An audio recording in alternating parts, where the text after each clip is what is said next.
Welcome to the Creative Penn podcast. I'm Joanna Penn, thriller author and creative entrepreneur, bringing you interviews, inspiration and information on writing craft and creative business.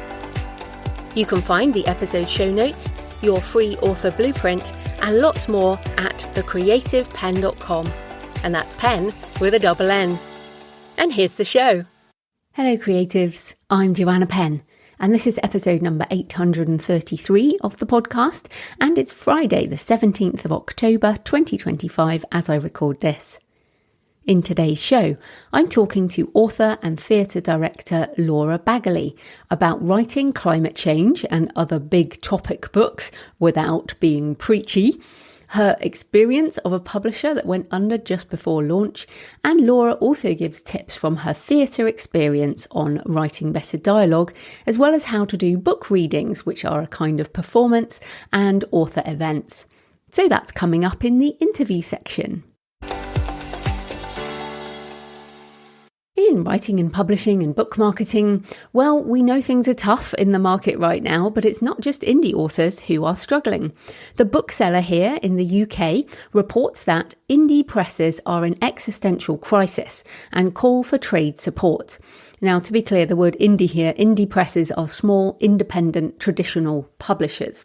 So the article says more than 20 independent publishing houses have written an open letter calling for the trade to work together to ensure the longevity of the UK's independent presses as they face an existential crisis. If we don't enact change now, there is a real possibility that many indie presses will be unable to continue operating in the next 5 years, indefinitely altering the breadth and diversity of the UK's literary landscape. The letter outlines the challenges faced by indie publishers: inflation, war, and cuts to national arts funding.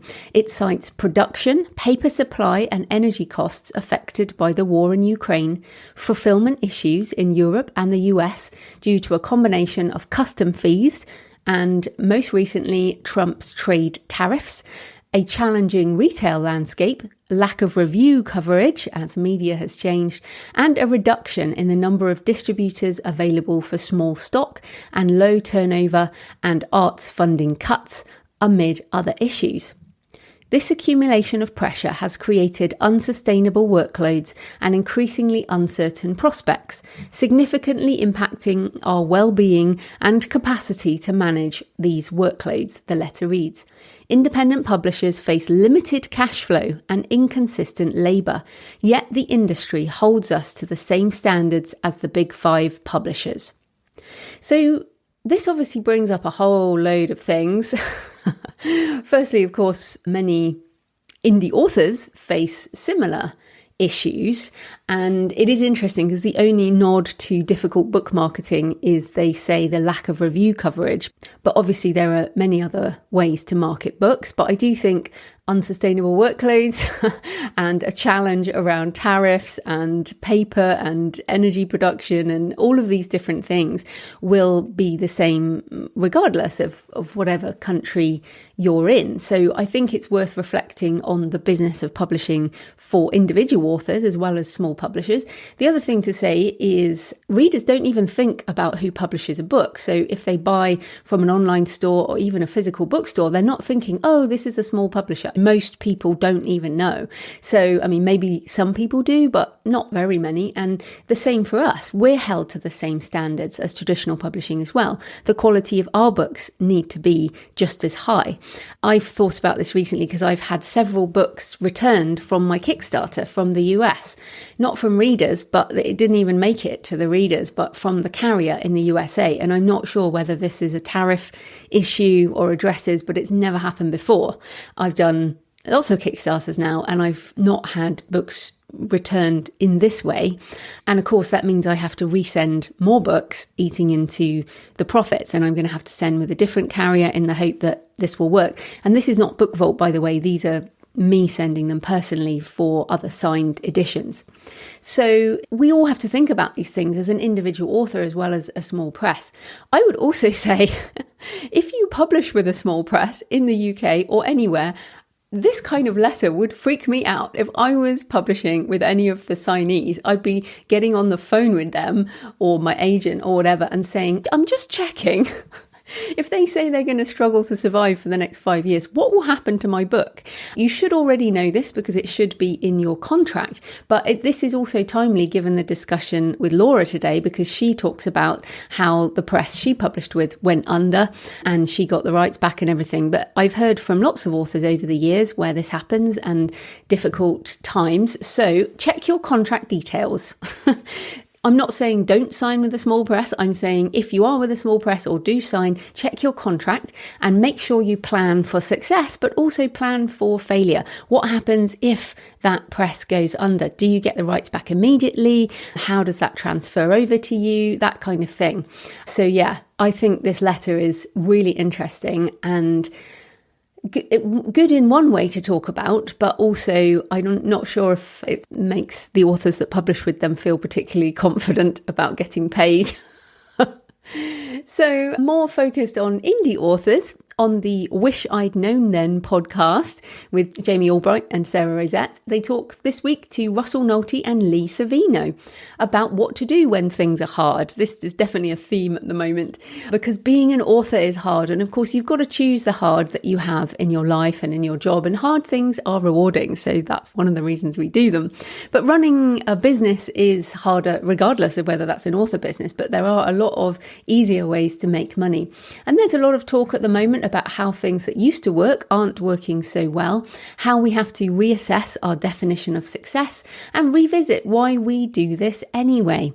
At heart, none of us start writing to make money. We write because we have to. We feel this urge. It is partly a calling. It's a creative default that many of us have. We're like, I desperately want to write. That is why we do this. And I think that's what it's got to come back to in the end. We write because we can't not write, and it helps us figure out the world and it gets all these things out of our heads. And yes, of course, thinking about the money side is important. I like to make a living too. And there are so many options now. That can be difficulty to make choices. So in fact, quoting from Lee Savino from the podcast episode, there's so much opportunity here. There's so much noise. And the only way to get through it is to figure out what you want, figure out what you love. And you don't have to do the same thing as other people. As you know, I don't really do KU. I've never done rapid release. I don't write to market. I don't do TikTok, but I do things that other people don't do. For example, I have this podcast and my books and travel podcast. I have my Patreon. Thank you, wonderful patrons. And I'm still selling books, of course, as part of my ecosystem, but I focus far more on Kickstarter and Shopify these days. And I have my books on all the stores and libraries and all of that, but I focus very much on selling direct. But things like hand selling at live events, I had Johnny Truant on and people talking about that. And I love the idea, and I will probably do something again here in Bath at the library like I did this year. But for my introvert, quiet self who struggles with crowds and noise, it's just not something that I will ever do regularly. But yes, back to the podcast, Wish I'd Known Then. There are lots of ideas. Russell Nolte is just an idea machine, and he gives lots of ideas for selling different forms of bundles. And they talk about special events as well as collaboration and co-writing. The interview split into two. So actually, by the time this goes out, both episodes might be up.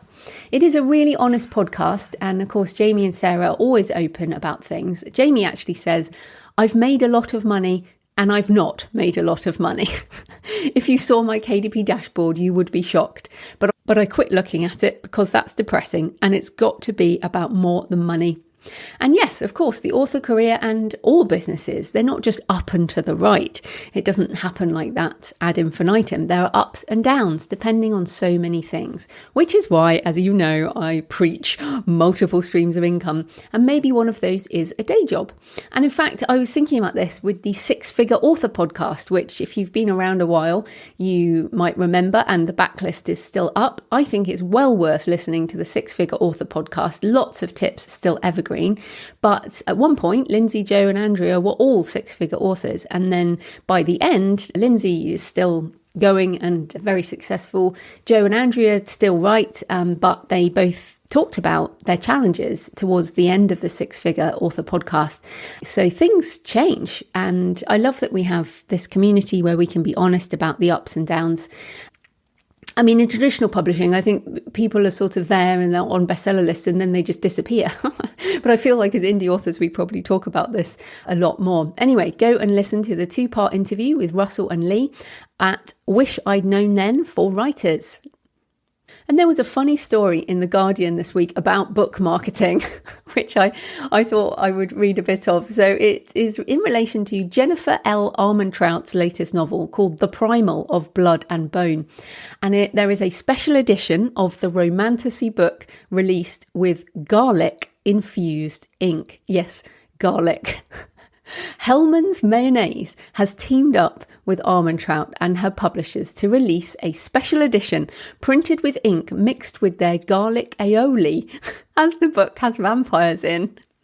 The author of the article, David Barnett, whose folk horror books I very much like, as in he's an author I read, he says, and it's a sort of opinion article, so he says, I heave a world-weary sigh and reveal myself to be yet another grumpy, middle-aged, largely unknown author waving his fist at the clouds in the style of Grandpa Simpson and raging against the dying of the light, or at least against the shift away from the seemingly outmoded idea of publishers just trying to sell books because, you know, they're books and they're good. Do I sound bitter? Of course I'm bitter. I'm not bitter at Armentrout. May her book fly, garlic aioli infused edition or otherwise. I'm bitter as a publishing industry model that seems weirdly averse to selling the majority of books it puts out. Of course, marketing budgets are limited at even the biggest publisher. There's only so much money sloshing around. But there seems to be an odd system at work where the books that don't actually need much promotion get all the money thrown at them. And I think we all know who they are. And whichever country you're in, there's always someone who's famous in some way who gets even more marketing budget. And he ends with an idea related to the garlic. He says, my next horror novel is set in the coal fields of Lancashire. Most printing inks are carbon-based, aren't they? So my book could be said to be printed with real coal. Now, this article made me laugh. Everyone struggles with book marketing. So if you are challenged, you are not alone. And I don't know, personally, with this garlic aioli, this is not a book I would want to have. I don't particularly like the smell of garlic. No, I'm not a vampire. But I thought this was really a good article. So that's in The Guardian. I'll link to that in the show notes. So on AI things, in the last couple of episodes, I've talked about the rise of agentic commerce and shopping through ChatGPT. Now, they launched in the US with Etsy and Shopify is coming soon. And this week, a much bigger deal in that a partnership with Walmart has been announced. Now, of course, this is a very big store in the USA, and I would expect Amazon to take notice of this press release. So the Walmart press release says, it will allow customers and members to complete purchases from Walmart directly within ChatGPT. Through AI-first shopping, the retail experience shifts from reactive to proactive as it learns, plans, and predicts, helping customers anticipate their needs before they do. This partnership builds on the multiple ways Walmart and Sam's Club are already using AI, like enhancing product catalogs, improving customer care resolution times, and promoting AI literacy amongst associates. Direct quote from the press release says, for many years now, e-commerce shopping experiences have consisted of a search bar and a long list of item responses. That is about to change. Take note of this because that is also what Amazon has been, right? A search bar and a long list of responses. And this is from the president and CEO of Walmart. He says, there is a native AI experience coming that is multimedia, personalized and contextual. We are running towards that more enjoyable and convenient future. So yeah, he says this is agentic commerce in action, where AI shifts from reactive to proactive, from static to dynamic. It learns, plans and predicts, helping customers anticipate their needs before they do. The future of retail isn't about replacing human connection with machines. It's about using AI to remove friction and make everyday moments easier, smarter and more delightful. So yes, I think this is so important. You know I do. I've been harping on about it for a while now. But we have been expecting a shift. I mean, we haven't had a big upheaval really since the TikTok shift a few years back. And before that, of course, social media. But we're coming up on like 20 years of general social media like Facebook and stuff like that. Amazon, of course, 25 years. And Jeff Bezos always said Amazon would be disrupted, and they should be disrupting themselves, realistically. And then, of course, we've had mobile disruption. We had the internet. I mean, you can keep going back. Retail shifts like everything else. And this is the next shift in retail. You need to pay attention. This is not the future anymore. This is right now. And I use this all the time. I don't directly check out in ChatGPT because you can't here in the UK at the moment, but I believe it is coming, and there will be winners and there will be losers, just like there are with every shift. Now, personally, I missed the TikTok shift because I don't do short form video. It is not something that I wanted to get into, but I have always been into content marketing and I live in the long tail. I mean, every one of these podcast episodes now, with how everything can listen and do all the transcripts and things, this all goes into the long tail, the sort of the long tail, I guess we should say, but help people find things. Now, just an example of this, even today. So my mum has moved here to Bath. You've heard me talk about that before. She wants a personal trainer. And I went to ChatGPT and I told it about her, obviously not her exact address, but I gave it the area she lives in, her age, her situation, and asked for recommendations. And the very first person that it recommended was perfect. And this is what we have heard so far about AI assisted search, is that the traffic might go down dramatically, but the conversion goes up, because once these systems know more and more and more, it just becomes so much more personalized. So the top of the list now will be more what they actually want, as opposed to something that perhaps they might want. So yeah, I have also heard about, and I sit on X every day looking at the discussions on all this AI stuff and AI commerce, and there's a lot of discussion around a potential login with ChatGPT. So many of us currently, you go onto a site and it will say, do you want to log in with Facebook, or do you want to log in with Google? And now ChatGPT has upgraded memory for certainly those of us who log in to use it. And that means the system can learn more and more about you and be specific about recommendations. And so one of the things that I really enjoy right now is I get the daily pulse. This is one of my favorite features. It is in the paid tier, but every day I get a personalized newsletter with sections based on what I'm interested in. This is now the first thing I read every day. It gives me AI news updates. It gives me authors and publishing things, women's health stuff, death related topics, because I talk to it about my degree, and it sends me news items and ideas. And also I get fiction things and book recommendations, as well as local events and stuff I might want to attend. And then every day I can give it more feedback and say, oh, give me this tomorrow or whatever. It is a personalized newsletter generated only for me. Now, I have absolutely bought books from this Daily Pulse and also from other ChatGPT ways of searching, and I fully expect to just click directly through at some point in the future. So yes, interesting times indeed, and they are going to come faster than you think. This move by Walmart is really significant, and I think it will mean that Amazon will definitely be paying attention to this. So in personal news, I had a professional photo shoot a few weeks back, and now I have the photos, and I put a few on Instagram and Facebook at JF Penn Author if you want to have a look. And I am so pleased, because the last batch I did last year or the year before, it might have been the year before, I hated. And in fact, I think I've paid 2 professional photographers in the last 5 years and haven't really used any of the photos because I just didn't like them.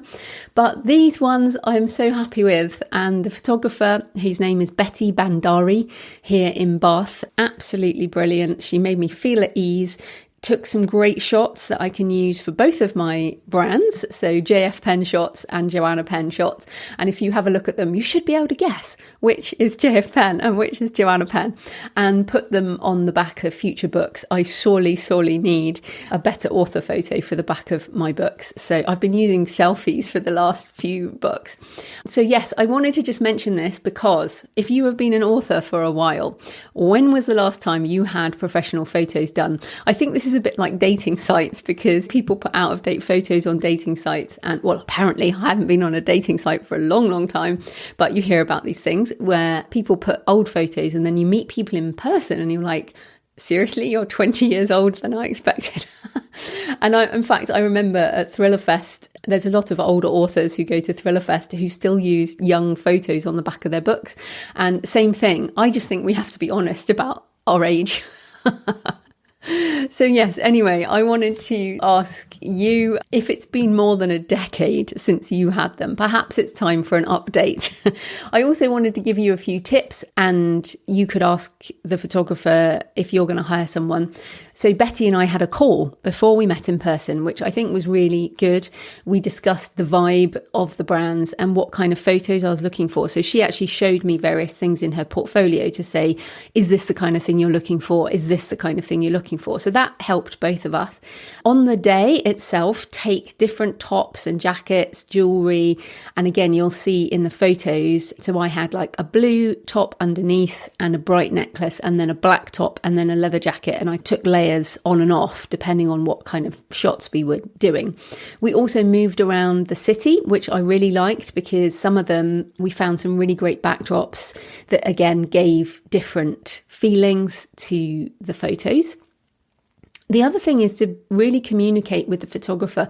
And I think I'm much more used to this now. And Betty actually said, it's really good that you're talking to me about how you feel because, and presumably she said that because other people don't. At one point, I just said, I am sorry, I am really tired and we need to cut this short. I said, my energy is really flagging. And I think as introverts, I imagine a lot of you are introverts. And also we don't do a lot of this. Most people don't do a lot of this. Unless you do a lot of video, perhaps, maybe you're used to it. But for most of us, posing and smiling and doing different looks, it's very hard. So yes, I was honest and we got some great photos. So I wanted to just remind everyone about that. I'm in the middle of updating all my websites and things just so people can see I'm a real person. And again, I know you can deep fake any sort of looking person now, but this is actually me. And if you meet me in person, it is what I look like. So I think this is a good thing. I also have this white kind of streak in the front of my hair now, and I needed to update all my photos for that. I also found Betty through ChatGPT. I had a long chat with it about what I was looking for and the type of photographer I thought I needed and everything. And it recommended Betty. So that was great. She also does weddings, portraits. So if you are in the southwest of England, Betty Bandari, spelled Bandari. So in other personal things, it is spooky season, and coming up for Day of the Dead on my Books and Travel podcast, Louisa Navarro talks about Mexican Day of the Dead. Louisa is Mexican American, and we talk about it, why it's such a beautiful way to remember our loved ones who have died, the elements that go into the altar, and how tourists can respectfully experience the tradition. And it was great to talk to Louisa, and her book on Day of the Dead is out now, filled with gorgeous photos. So that is Day of the Dead on my Books and Travel podcast. Also, spooky books, if you'd like them. Blood Vintage is out now almost everywhere in almost every format. This is my folk horror novel set on a biodynamic vineyard here in Somerset. You can check it out now on whatever store you enjoy or my own store. Just go to jfpenn.com/Blood Vintage.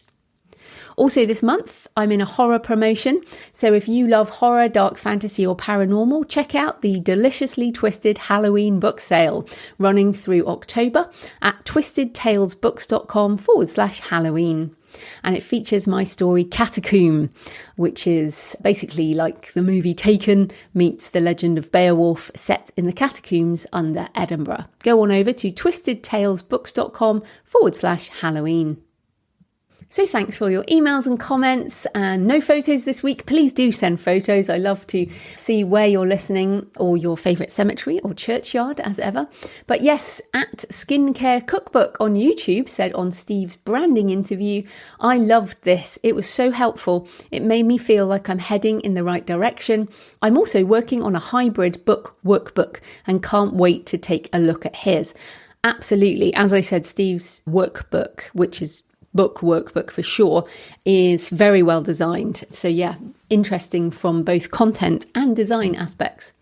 And then Ernie left a comment very much disagreeing with Steve. It was a long comment, so I will read just a little. He said, "The worst mistake a woman or man can make is to think of themselves as a brand.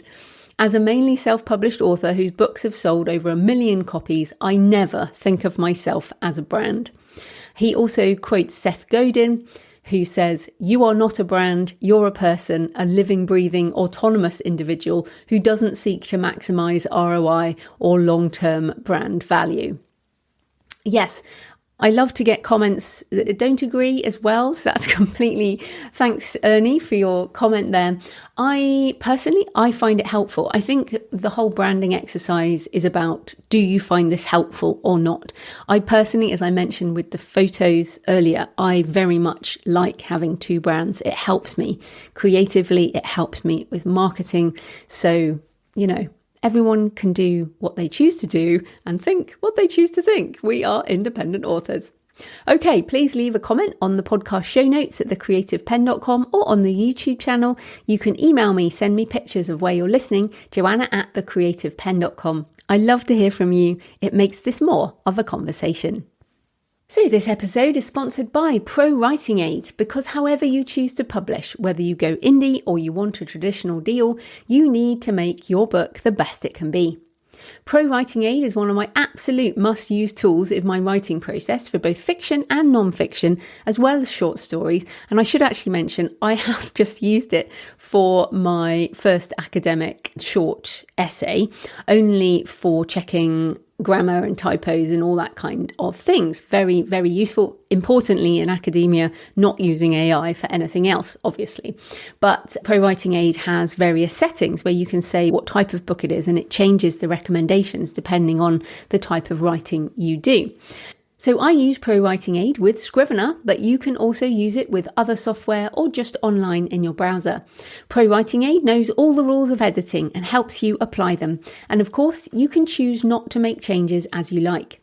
It helps with making your writing more active, finding repeated words, finding words and sentences you could improve, adding sensory detail, sentence structure, grammar and punctuation, as well as typos, spacing problems and more. It does suggest improvements, but you don't need to accept all the changes. It also now has a manuscript analysis developmental editing tool and a beta reader report, so you can get an editorial analysis of your whole manuscript. We all use tools to improve our process, and we're also often blind to our writing issues. It helps to have another pair of eyes, even if the eyes are software. So won't an editor do all this? Well, yes, they can, but I'd rather pay my editor to fix the things the software can't. I use Pro Writing Aid as my essential editing tool before working with my human editor, Kristen. Pro Writing Aid are also running Novel November at the moment, picking up the baton from NaNoWriMo to help you write 50,000 words in November. They have lots of talks and support and education. Just head over to their site and you'll find the info. Check out the free edition or get 15% off the premium edition using my link, prowritingaid.com/Joanna. That's prowritingaid.com/Joanna, Joanna. So this type of corporate sponsorship pays for the hosting, transcription and editing, but my time in creating the show is sponsored by my community at patreon.com/thecreativepenn. Thanks to the 8 new patrons who've joined this week, and thanks to everyone who's been supporting for months and years.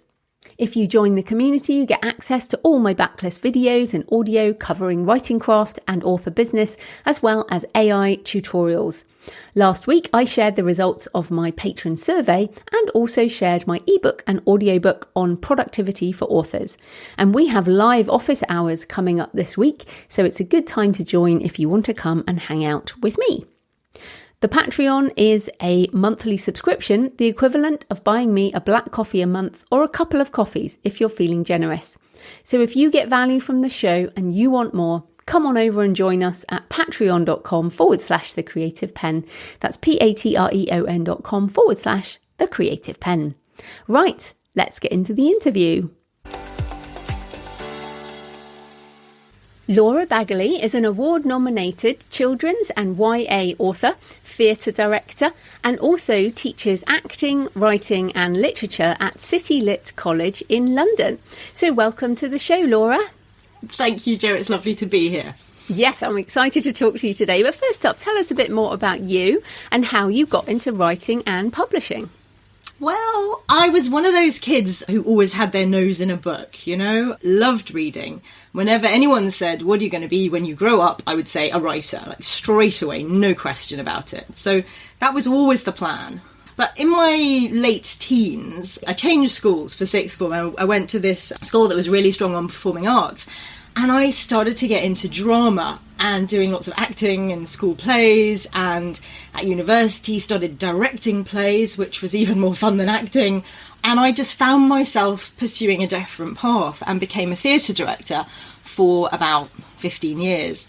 And that was really creatively exciting. But after a while, I started to feel something was missing, I guess. And of course, the writing had been completely sidelined. But I came back to it and I started writing again. And first of all, I started working on a literary novel that I was trying to craft with extremely beautiful language and lovely sentences. And when I got to the end of the draft and I read it, I realised it was incredibly boring because nothing happened in the book. So I put that in a drawer and I started again. And I started working on another one and I was sort of crafting my sentences. And anyway, fortunately, about halfway through that one, I had this idea, this story came to me about a 15-year-old kid in a dystopian future.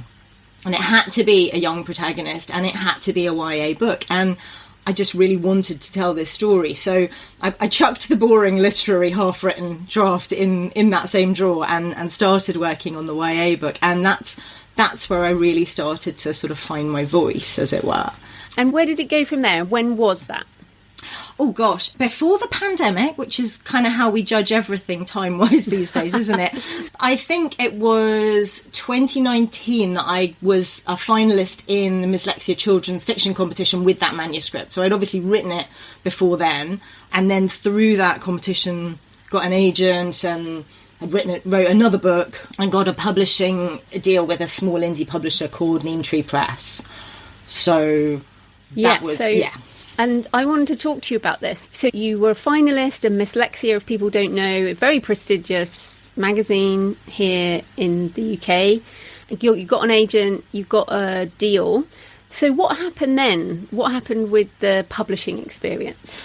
Well, I think the term is probably roller coaster. I was really excited to sign this contract and obviously to have this publishing contract. But what happened was publication obviously takes a long time. So it was going to be 18 months or so before the book came out. After about a year of this process, Neem Tree Press merged with a much bigger UK publisher called Unbound. And they were saying how great this was because obviously there are advantages of scale, like wider distribution to bookshops, that kind of thing. And I don't think that Neem Tree Press quite realised how much financial trouble Unbound was in when they merged. And essentially, Unbound folded and took Neem Tree Press down with them. And so the two books that I've been so excited to get published with Neem Tree have not been published. However, on the plus side, the rights have reverted to me, and now I can do what I want with them. So they will be coming out, just not with Neem Tree Press. And the good thing is that in the meantime, I'd got on with writing another YA book, and that has been published by Habitat Press. So I carried on writing. The thing is, we hear this over and over again. Like, there's pros and cons with small press versus big houses. And one of the benefits of a big house is it's very unlikely to go under. But one of the benefits of small press is you get a lot more attention, and you know the people, and you feel it's a much more personal process. And there's pros and cons every which way. But over the years, I've been in publishing almost 20 years now. So many small press companies either get bought or things happen, let's just say. Things happen. So this happened. How did you deal with this, like, mentally, and thinking about whether it was all going to happen? Because obviously writers look forward to their publication, and you're going through this process. So how did you deal with all that time? As I say, it was really up and down. And there were some months early on where I was really down about it, because I just didn't hear anything. I think that was the most frustrating thing, is I'd be sending emails saying, when are we going to start on the edits, and just not hear anything. So it felt like I was sort of being ghosted, you know. But the positive thing, I think, was that because of listening to your podcast and doing lots of research into indie publishing, I'd already decided that even if I had a traditional publishing deal, I was going to pursue my author business in an entrepreneurial way. So I'd already decided, you know, why can't a traditionally published author have a reader magnet, for example? So I got on with doing things in the meantime. I wasn't just waiting. And I think if I just waited, it would have been really crushing. But as it was, when I finally had the sort of confirmation that Neem Tree Press had closed and there was no chance of the books being published, what I felt was relief and a sense of almost kind of empowerment. I was like, well, thank goodness, the books are mine again. Now I can get on with publishing them. That's really interesting. I think that empowerment, it's such a good energy. And being a long-time indie, I think that empowerment and that sort of, I can do this. And like you said, I got on with doing things. Yeah. If you're a doer and you like doing things, then being an indie author is a good thing, because you can move at your pace. And let's face it, even if you do get a deal with whoever, the person who cares the most about your book is you. Exactly. And I think just that feeling of, I'm not going to wait for permission anymore. I've had enough of that. But Habitat Press, who brought out Dirt, my new book, they've been a joy to work with because they're much more flexible and collaborative. And so I don't feel like I've given up all my power working with them. So that's really nice. But you're going to self-publish those other two? TBC. I'm hoping that one of them might come out with Habitat Press and one of them will be self-published. That's the current plan, but I'm waiting for Habitat Press to read the greener one, because the Habitat Press is, environmental kind of publisher. Yeah, well, let's talk about that, because your novel Dirt is eco-fiction or climate fiction, and this is turning into a bit of a niche. So tell us, what are the hallmarks of that genre, and how can authors write in important areas but not bash people over the head with a message? That is so important, isn't it? Yes. So climate fiction, I mean, I'd say it's any story with a focus on environmental or climate issues. So it could be a thriller, it could be a romance, it could be crime fiction. It's a really kind of broad genre. But from my perspective, when I think about it, the key thing is climate solutions.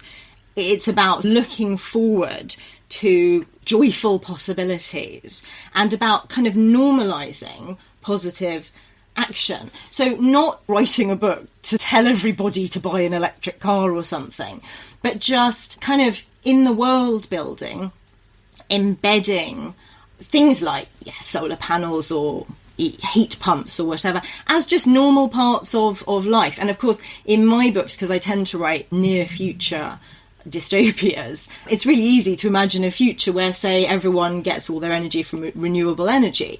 So the eco element, it's in the background and just taken for granted rather than trying to preach, if that makes sense. Well, that's interesting, because I know Habitat Press wants a positive spin on it, but I was thinking one of the books I've read, I guess a few years ago now, The Ministry for the Future by Kim Stanley Robinson, that is, I don't think, a positive book. I know that book. I love that book. Yeah, I know what you mean. I mean, it has one of the bleakest beginnings. Yeah, it's pretty bleak. Yeah, I think, yeah, but it stayed with me. I have never forgotten that book. But what I would say about that book is it is absolutely packed with ideas for ways of moving towards a better future. He's got all kinds of economic innovations and ideas about blockchain and how world banks could work together. So I would say, although it's in the action and the plot, there are bleak elements. I mean, overall, I would call it really quite hopeful. And I mean, I sort of got into all this through the Green Stories project. They ran free writing competitions encouraging writers to explore embedding climate solutions into their work. And of course, Habitat Press kind of emerged out of the Green Stories project. I think you interviewed Denise from Habitat Press some years ago.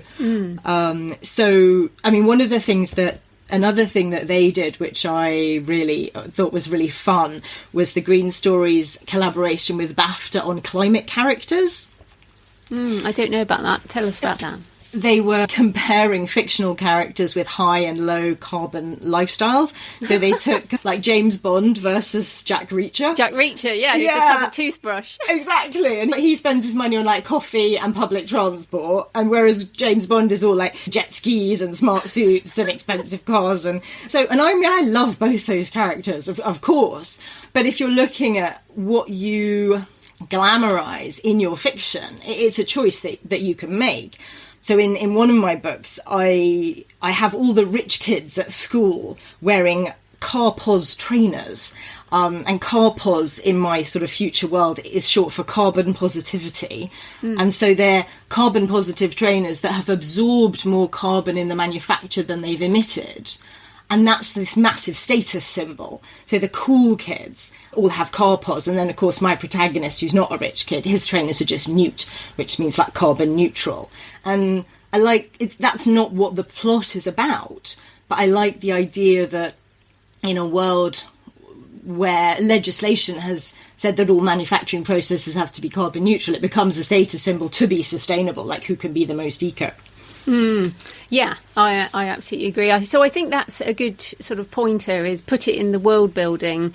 Don't lecture. You don't have to have characters lecturing other characters about their behaviour, which I feel like is one of the bad things with any movement, is bashing people over the head with stuff, as opposed to trying to put things into stories that it's almost invisible but yet still impactful, I suppose. Yeah, I think Denise at Habitat Press talks about smuggling the messages in, you know, that you want the book to be exciting because it's got great characters and a great story, and that the eco stuff is incidental almost, but there's just a little bit of a mind shift going on in the way that you construct the world of the book. So I wanted to come on to your theatre background. Well, first of all, I should ask, so did you write any plays, or were you more in the directing thing? Mainly directing, but I did do some devised productions when I was directing, and so I did write some scripts for those. I wrote several scripts for children's plays, which were kind of adaptations. And then it was in 2019, I devised and wrote a play for a London New Writing Festival called This Play Will Solve Climate Change. Yeah, that's a bit more on the nose as a title. It was a full-on activist kind of physical theatre, experimental production. It was really fun. And it was perhaps a kind of a step back towards writing for me, yeah. Well, because this is interesting, right? So I write a novel, you write a novel, and we can upload it to Amazon. Let's say the very basic thing you can do is upload it to Amazon. People can buy it and you get some money. With a play, it just isn't like that, is it? I mean, is there anything like a sort of self-publishing scene in the theatre world?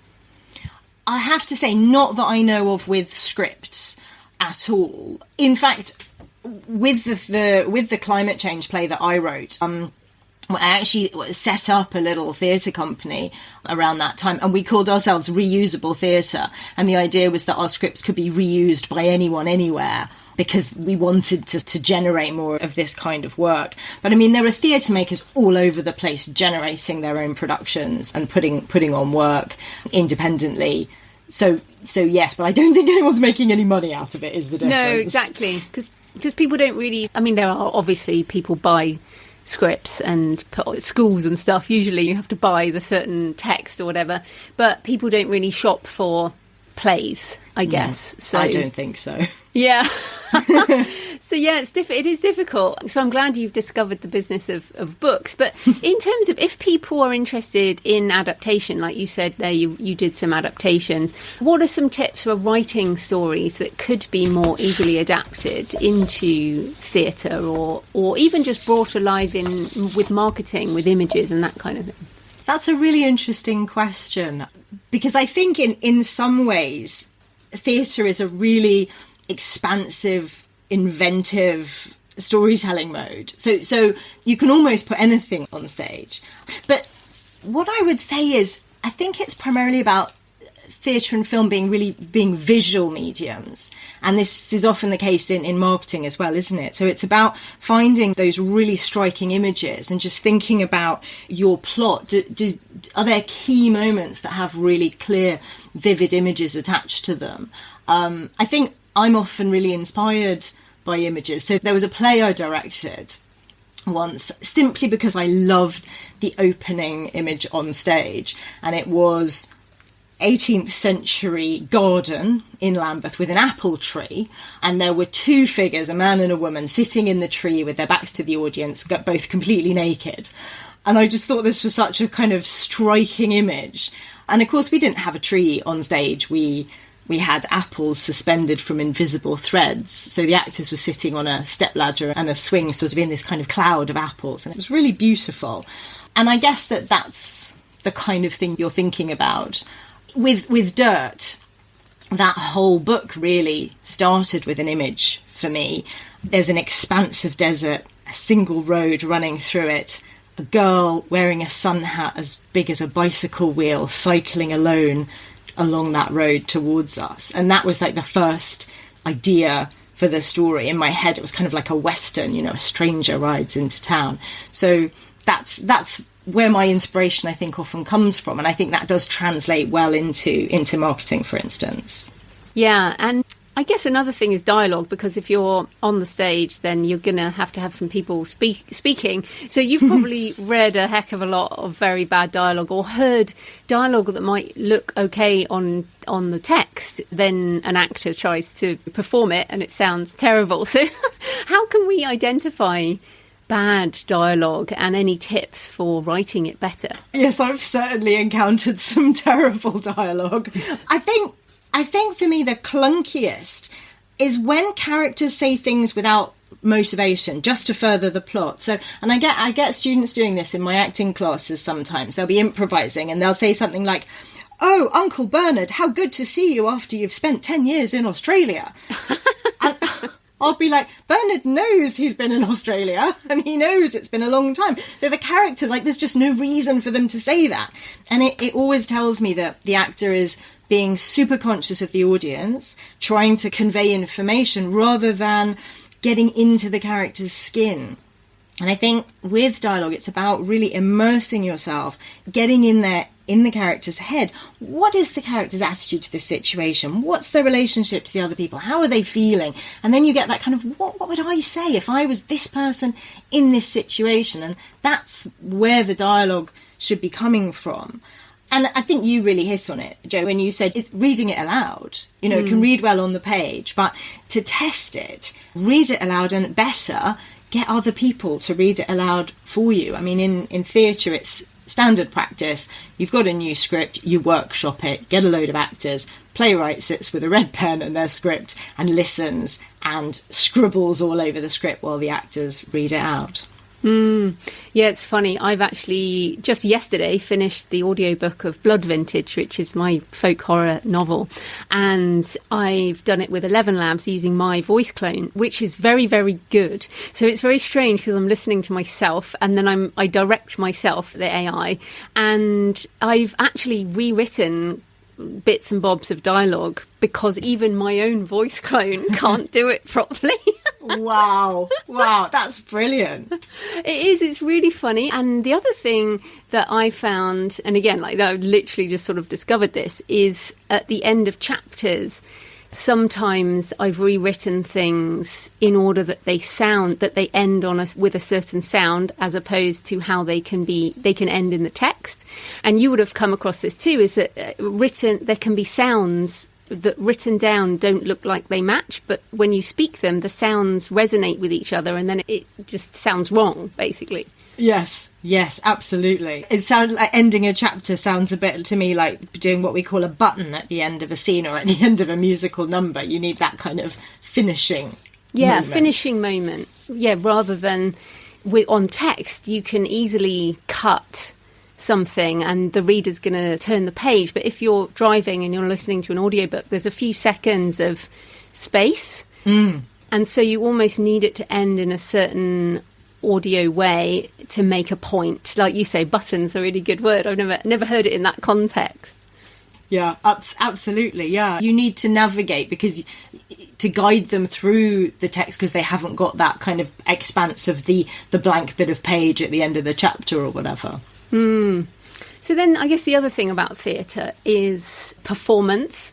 And I feel like a lot of authors think they have no need to learn performance because they're just going to be in their rooms writing.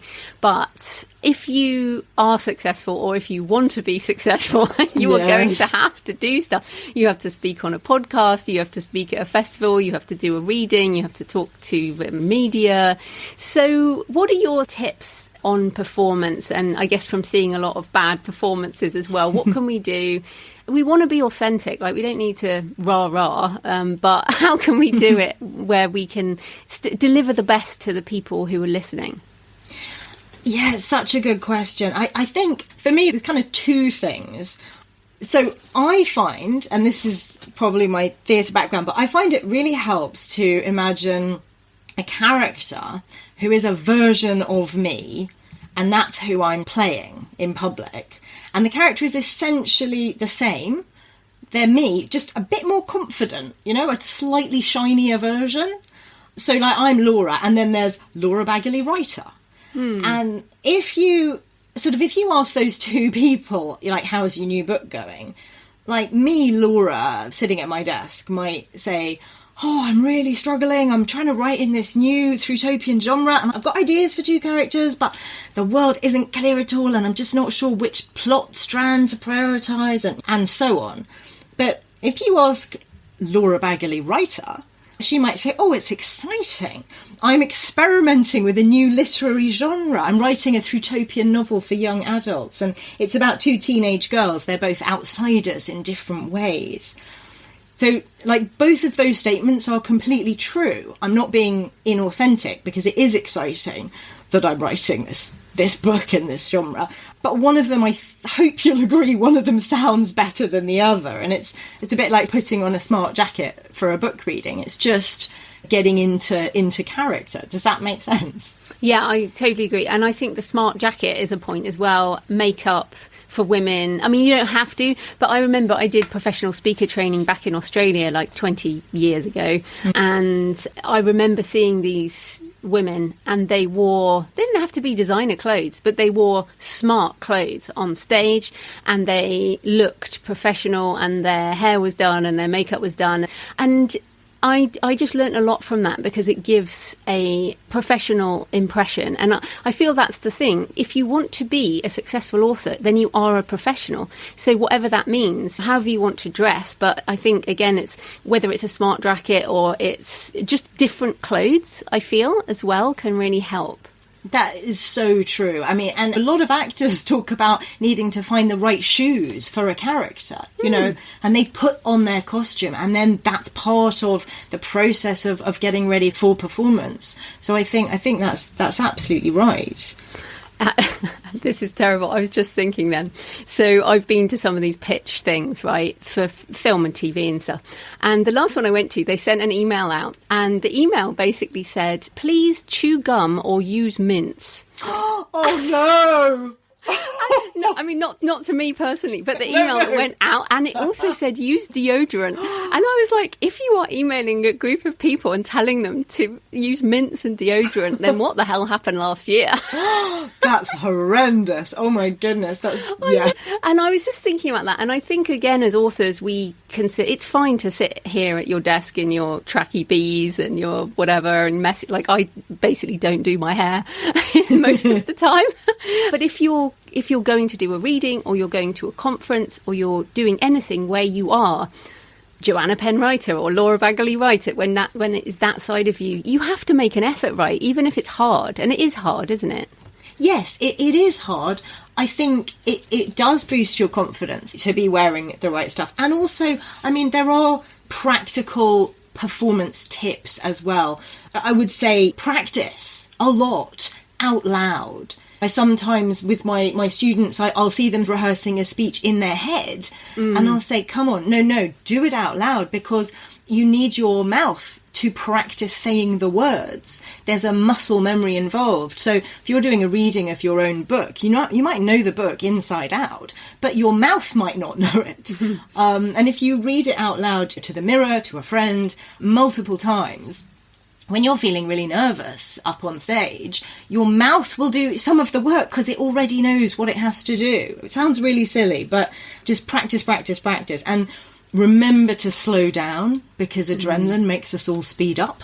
And the other one that, because actors often say to me, like, or like students, what do I do about nerves? When they're just starting out, they might be doing their first ever acting performance. And I say, well, it's part of performance. It's absolutely natural. It's a completely normal response to the situation.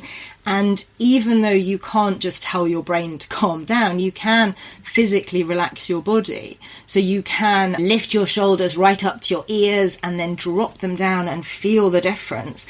That is physical relaxation. So even if your brain and your stomach are churning, you can consciously physically relax your body and do that breathing. My favourite breathing is in for 2, out for 3. Just extend the out breath. And doing that, it's so obvious, but it does help. Yeah, and on that breathing and that practicing things with your mouth, that's so good, because the other thing with our own writing, if you're not reading it aloud or you don't do anything with audio, especially with literary writing, you can get some really long sentences. Yes, where do you breathe? Decide where you're going to breathe. Yeah, yes. Absolutely. And in fact, audiobook narrators will, and I've done a lot of my own audiobooks, so you mark up your script where you're going to breathe. So as an audiobook narrator, you prepare a document with that kind of thing, if it's a difficult bit. So if someone's got a reading coming up, I know you have got one coming up. Yes. We were talking about that beforehand. So I guess another question would be, what do you pick? Because some people say, oh, well, I just start at the beginning. But I've been to so many readings where I'm like, yeah, I don't think that's the best section to read. Like, what bits do you pick, and any tips for preparing a reading as opposed to like an interview? I think I would, pick an exciting bit. Yeah, exactly. Yeah. Sort of obvious, but if the beginning of your book is really intriguing and get straight into the action, then go for it. But you want to excite people, don't you? You want to inspire them to want to read more. So you might even want to choose a bit that ends on a bit of a cliffhanger. Not right at the end, no spoilers, but choose an exciting bit and a bit that will be fun to read out loud, and then practice and decide how you're going to read it, and really thinking about that performance element. How can you draw people in by varying the volume or the tempo of the reading? You might want to just slow down a little bit on a suspenseful moment. And are you going to do anything when you do dialogue? I don't think anyone should do silly voices, by the way. But unless you're an actor. Well, yes. You can. Yes. But you might want to, but you probably do want to speak slightly differently so that we know it's dialogue, for instance, Yeah.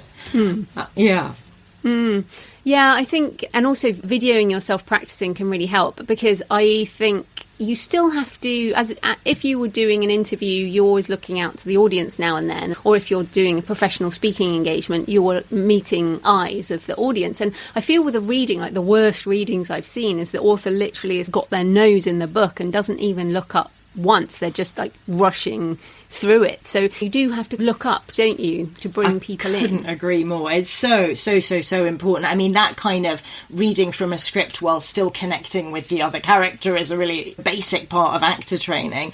Reading and connecting with the audience is so important, and it just comes from practice and knowing the text really, really well. Not quite memorizing it, but having such a clear sense of the shape of it and what happens in the sentences that you can look away from the page a lot. Yeah. Because at the end of the day, is it Maya Angelou, people will forget what you said, but they won't forget how they feel. Yeah. So you want people to go away feeling like, wow, that author was really great. I'm really interested in that book. They might not remember what the hell you read, but if you read it in a way that connects with them, and I think you just have to bring that energy, don't you, in some form.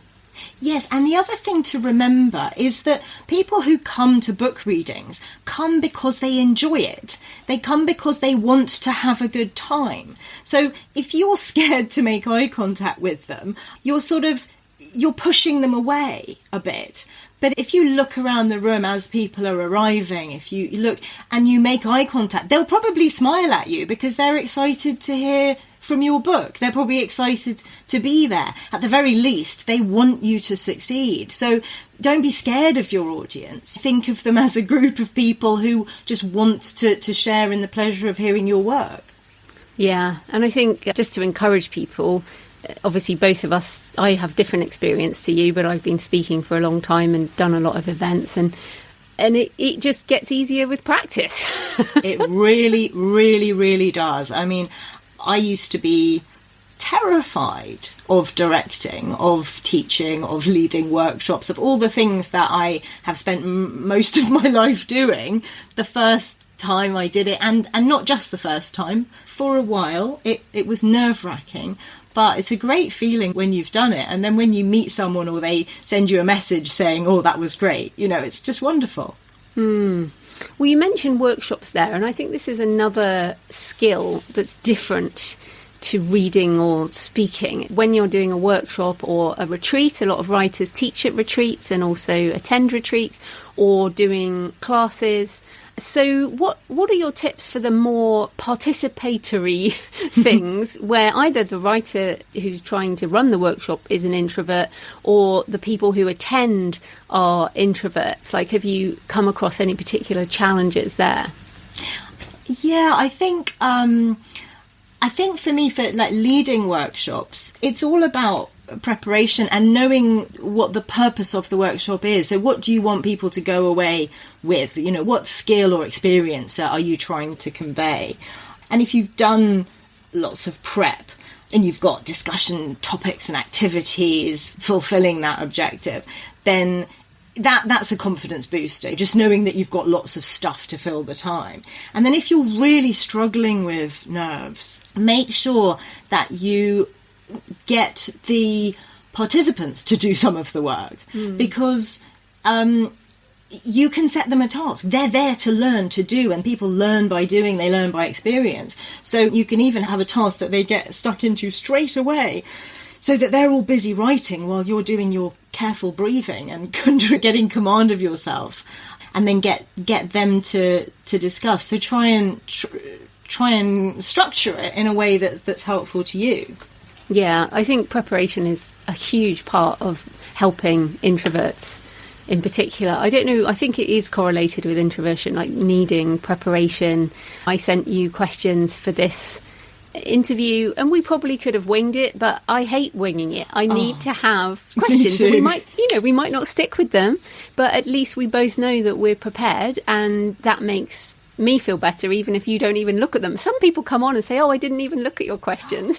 Oh my goodness. No, I love getting questions. I love being prepared. I would never go into a workshop or a rehearsal without a really clear sense of what I'm going to do, because that's how the participants are going to get the best experience, I think, out of the workshop. And I think also just thinking about participants, if people who are introverted attend a workshop, they should think about how they can get their needs met, because you don't want to go and be too shy to and not get value from the workshop. So for instance, things like if you hate the thought of reading your work aloud for it to be critiqued, get in touch with the workshop leader or the tutor in advance, or speak to them on the day, or just slip them a note and just tell them that, and they'll get someone else to read it out, so that you can find ways to mitigate your anxiety and still get the most out of it.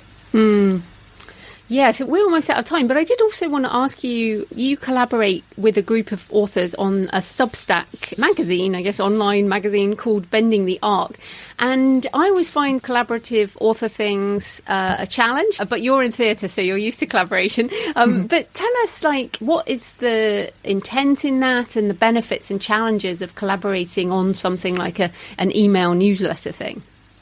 Well, I sort of have to say where it comes from, because Bending the Arc, it emerged out of the exploration of climate fiction that I've been doing led me to Manda Scott's Throughtopia Masterclass, which was an online study course. So there were 5 of us teamed up in 2024 to study this masterclass for 6 months.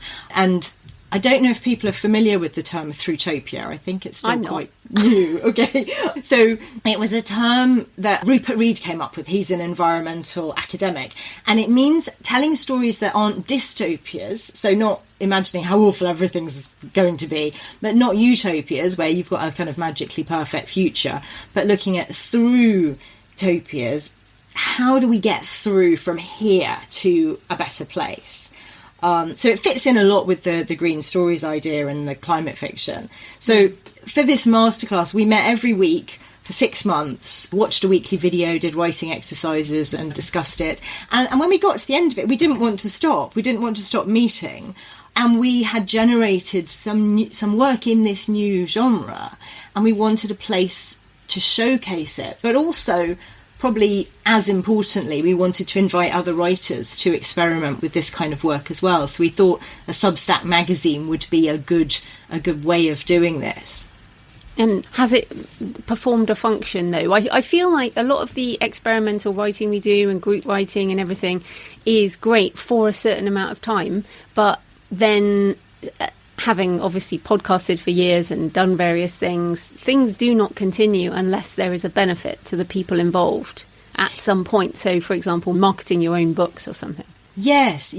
I mean, I think there's sort of two things. One is I've made lots of really interesting connections with people that I just wouldn't have met without this. There's 5 of us, so putting out a Substack with 5 people's networks, we're very quickly reaching a lot more people than just I would reach on my own. And I have used it to promote my own work, in that an extract from Dirt was in the first edition. But also I think what I get out of it is, we're like a writer's support group. We critique each other's work, we champion each other. So it gives us a focus for our weekly meetings. And we're meeting lots of other writers through it when we open up submissions. So that it's coming out in 2 editions. At the moment, we're doing it twice a year. So we send out a flurry of posts. It's not like we put out a post every week. So it's a slightly different way of using Substack. And what other marketing are you finding you're doing for your book? Oh, I would say I'm following all the advice on all the webinars and podcasts and Alliance of Independent Authors. I've got my author newsletter that I'm doing. Obviously, Dirt is for children and young adults, so I'm going into schools, I'm doing talks in libraries, blog tour, all those kinds of things. Great. So where can people find you and your book online? So my website is laurabaggaley.co.uk, and that's Baggaley, Baggaley. I'm on Instagram, Laura Baggaley Writer, and the Throughotopian magazine, Bending the Arc, is on Substack. And if anyone is interested in the Throughotopian genre or green stories or anything else we've talked about, do drop me a line. I love talking about all this, and as I said, I love connecting with other writers. Brilliant. Well, thanks so much for your time, Laura. That was great. It's been a pleasure. Thank you for having me.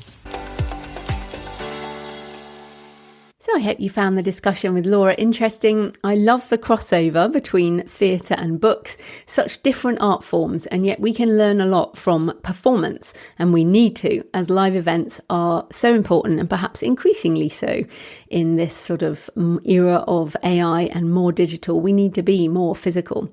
So let me know what you think of the interview or anything I covered in the introduction. Leave a comment on the podcast show notes at thecreativepenn.com or on the YouTube channel. You can email me, joanna@thecreativepenn.com. Send me pictures of where you're listening or your favourite cemetery or churchyard. Next Monday, I'm talking to Becca Syme about why Loki is in charge, the god of mischief and chaos, and how authors can thrive in a time of transition. In the meantime, happy writing, and I'll see you next time. Thanks for listening today. I hope you found it helpful. You can find the backlist episodes and show notes at thecreativepenn.com/podcast. And you can get your free author blueprint at thecreativepenn.com/blueprint. If you'd like to connect, you can find me on Facebook and X at thecreativepenn or on Instagram and Facebook at JFPennAuthor. Happy writing, and I'll see you next time.